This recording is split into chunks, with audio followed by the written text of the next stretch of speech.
It's the 30th of November 2022, Gow College, Swansea, centre number 68860.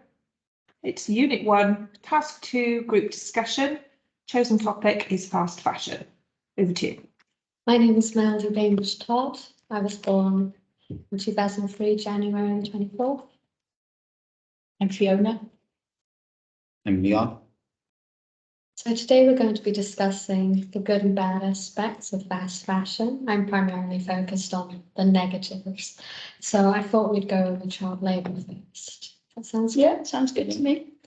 So basically, child labour is mostly in Myanmar and India, and recruiters in southern India go over and basically give false promises to families, saying that their little girls will have good accommodation, great pay, free meals a day, and a sum of money at the end of work, and they take their children away, and it's completely the opposite. They're in terrible working conditions, unable to get back home to their families.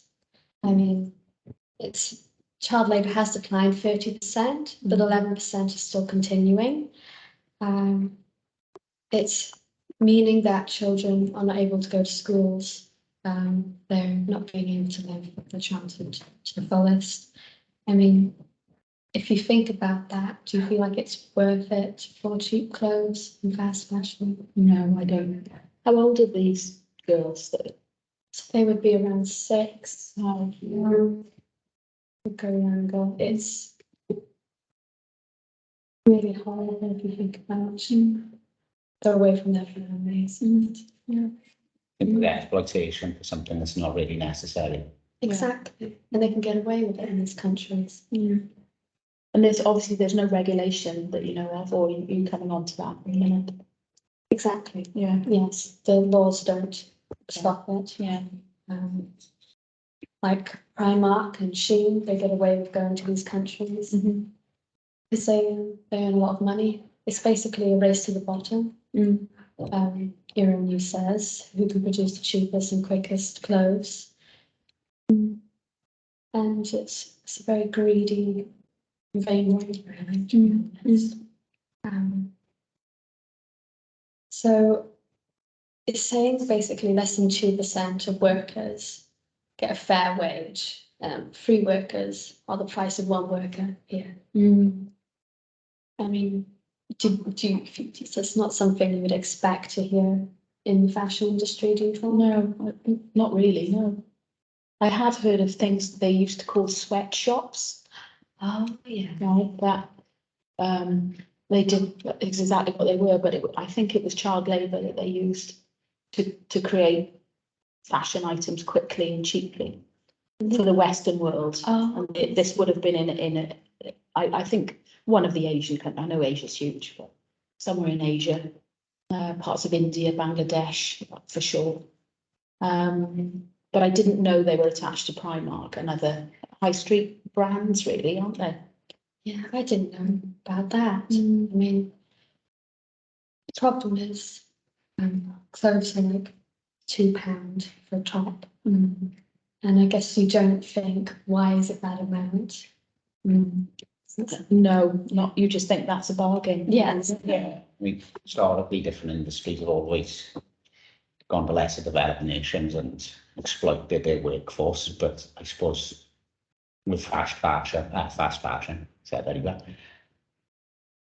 We've got a mass consumerism now, and like you say, it's the price of the items that make them so disposable, so easy to chuck away. Exactly. So you haven't got to look after things as long as you can buy them again.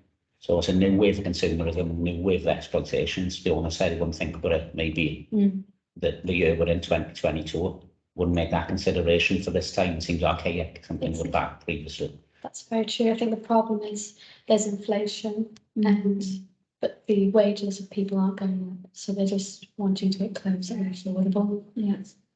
So I thought maybe we'd go on to the environmental impact aspect. So people buy 60% more than 15 years ago, meaning, like you said, it's produced in throwaway fashion. I mean, they say 10% of global dioxide emissions from the fast fashion industry, and 1.5 trillion litres of water is used he dies, they go out into sea. The companies don't care.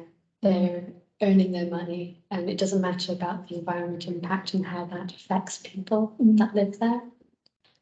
I mean, there's people like Ophelia dos Santos, who is a textile artist. She is a climate change activist, and she reuses materials to help change. I think you can do something little by little, but eventually, hopefully, something will happen. Yeah. I mean, why not? Why isn't there more people like her? Do you think it's? I don't know. I mean, I think this sort of culture about the 360 recycling is becoming more important, and that we, you know, I think as a nation, we're starting to look at if that brand is ethical or not, and whether you therefore want to pay a bit more money, but you know that that was a garment of some kind before, or it's been repurposed from that into a new product completely. So it's sort of a zero, if you like, a zero waste product. That would be great. I think Vivienne Westwood is an example of that as well, because she produces clothes, reuses material and such, and she says, buy less, choose well, make it last. And Miley Cyrus agrees with this, but they are rich. So Yeah, they are. But they're influencers as well, That's aren't they? Of different generations. I think most people, if this were asked, name a famous fashion, they might say Coco Chanel, but a lot of people would say Vivienne Westwood.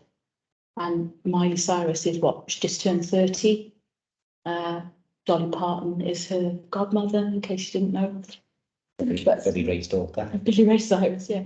But yeah, they're influencers of their generation, aren't they? So they are rich, as you say, but still. still matters though. Yeah, it does. So And I think sometimes those are the people that would be the catalyst for some change. And we can affect change, can't we? They raise awareness. Situation. Yeah, for sure.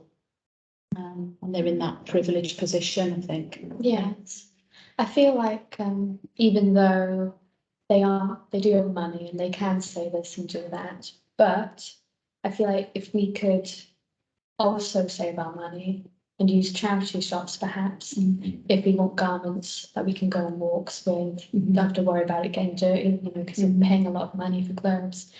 That way we stop contributing to max producers. You know, maybe throwaway could become more reuse rather than throwaway. Exactly. You know, and then wouldn't produce as many nasty things as well. I mean, you talk about the environment impact of maybe plastics and fibres. Yeah. Microplastics. Yes, I heard about it. It's a horrible topic. I mean, there are positives, people say, to try and balance it out. And the question is whether it does. I mean, so it's great for max productions, consumerism. They have great revenue because they're getting cheap workers, and people get instant gratification from buying clothing. But in The Guardian, they would show people who have wardrobes for clothing with tags still on, not used. People buy things new every day, unlike you did before. Do you feel like that's unnecessary? Fortunately, I know people like myself, and it is unnecessary, and they put themselves in debt to be in that situation as well. Exactly. It's, I know someone the same. it's a culture as well, isn't it? As well as Yeah. a fashion and a finance and a socioeconomic situation, it's a cultural thing as well. I think that's part of the problem as well. It's the marketing and I suppose the instant gratification you get of buying something new, whether you need it or not, and that's the issue, isn't it? Yes. It gives a moment of that gratification, and then the product loses its value to that particular person. Yes, it's impulsive buying. Yeah. And that piece of clothing doesn't matter. Unlike a piece that you spent money on and you would want to wear. Yeah. It's just something there just to give you that quick. Yeah. Yes. Like effects, isn't it? Yes. That affects some people are addicted to shopping as well, I suppose. Yeah, buy something that, you know. That's very true. I mean, it's a democratization of stylish fashion. it's affordable, people can be like their influencers Mm. because cheap clothing, but it's a vain society because why is that important? It's sad, and I think perhaps maybe people don't know about everything that is behind it. Do you think that's why people continue to buy? Yeah, I think so. It's all a bit superficial Exactly. and people don't look underneath the brand. So we maybe could do with more role models like the Princess of Wales, for example, who shops at Zara. Is Zara ethical? I don't know. I've never looked into it. But I would like to think that somebody, you know, that important to as an influencer would be able to shop That's true. in an ethical way. I think the problem is with Zara, it is a company who does fast fashion with poor labor because it's cheaper clothing. Yeah. But it's a hard one. It's such a big company as well, no? What to say now, I wouldn't have thought that. Yes, Like Zara's not something that immediately jumps through as that'd be a problem. that's true. That's very true. So I think we should probably sum up. I mean, on our final thoughts, how do you feel about fast fashion? I think we need to have more controls Yes. to stop the exploitation of child labour for sure, as a minimum.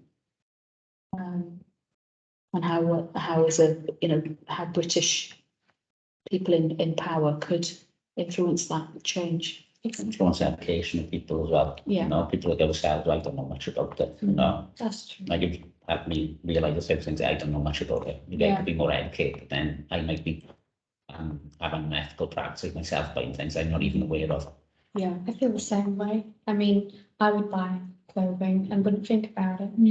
But I feel like what we've got to know is these people who, even though they're in different countries, they are the same as us. Yeah. And just because it makes life a little easier buying cheaper clothes, you should think about it's not easy for them. Yeah, really. Okay, thank you.